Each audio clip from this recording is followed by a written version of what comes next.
is the process that dictates certain things gets public consultation and certain things does not? Do we have to amend the bylaws at Richmond City to get that happen? Right. And maybe City of Vancouver, anybody have experience from City of Vancouver? What did City of Vancouver do when they had set up these safe consumption sites before? What did they do back when they first set up the safe consumption site? I'm curious. I want to know if they actually have gone through some kind of public consultation at the City of Vancouver. They did have public consultation, but no one listened. The second thing I'd like to ask is really about the reversal of that decision. Yeah. Because you said if right now it's dead in the water, but it can be possibly picked up. So say, a year from now, I'm worried about that too, but say not a year from now, but say the government change, the re-election for the next group of councillor. Can 3 years, 5 years, forever in the future, the next group of councillors pick this up if Coastal Health asks them, say, hey, this is on your record, can you set up and the motion would automatically be passed? Right. Is this something that we have to work to reverse, or is it dead in the water forever? Right, so that's the two questions I would like to ask. Good. Good question. Yes. Yeah, good question. So as I said, right, for some motions, we have to have mandatory public consultation, because this is required by law, not by ourselves. Which law? Provincial, Provincial law. Yeah, we are under the community charter. And under this charter, which is the power given to us by the provincial government, and you can do this kind of thing, and you can do this kind of thing with consultations.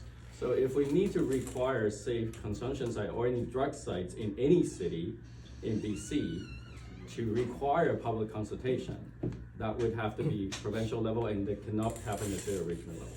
Well, yeah, I mean, the short answer is yes. I think it has to go through the provincial government, because they have changed the community charter to restrict us from not being able to proceed without public consultation on that kind of matter.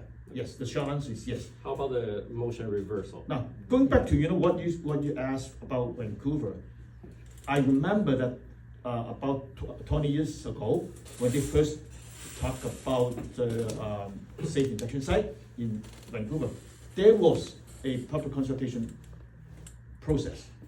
And again, the city cannot do it all by themselves, just like in Richmond as well. Even if the city wants to do it, what they can do is to ask Vancouver Coastal Health to do it. So this is not something that we can initiate the request, but not the final decision. But City of Vancouver might be different because they have their charter. Yes, and that's City true. of Richmond That's true. doesn't. That's true. Yeah, Yes, okay. you're right. Thank you.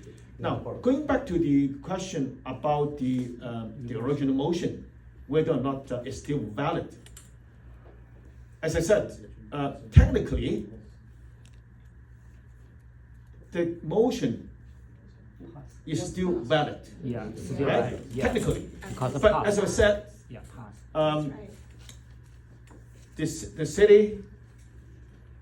city council has already made a statement, and so we have sufficient safeguard in the sense that if this is going to be revived, it is understand. very difficult. I understand. And I would say that it will require a new motion That's right. to start it again, because if you look at the chain of the events, so with the original motion, going forward, and then at the end we said that no, we are not going to do it anymore. So theoretically, there will be no further action on this original motion. So let me ask So you. if the same idea is going to be brought back, I can see only two ways. One is that Vancouver Coastal Health say that now based on data, they felt that there's a need for that kind of service. Then they have to take the initiation. So that's the one possibility. The second one is that some council member may in a later date felt that it's still needed. I think they have to start the process all over again, because a decision has already been made on that original motion. So technically still valid, but on the other hand, I see that the possibility is very, very slim. I hear you. Just to follow up, even the mayor, in your opinion, the mayor cannot even override the decision and say, sorry, if the councillor, a new councillor or the assistant councillor bring it up again, even the mayor would not have the power to override the motion to say this has passed already, so therefore it does not require another vote. In your opinion, it likely requires another vote, and likely the mayor cannot even override that. And not even that's a new motion. I think the new motion has to be different from the original motion. Right. Because if you have the same motion again, Then the mayor can say, we already made the decision that we're not going to pursue it further.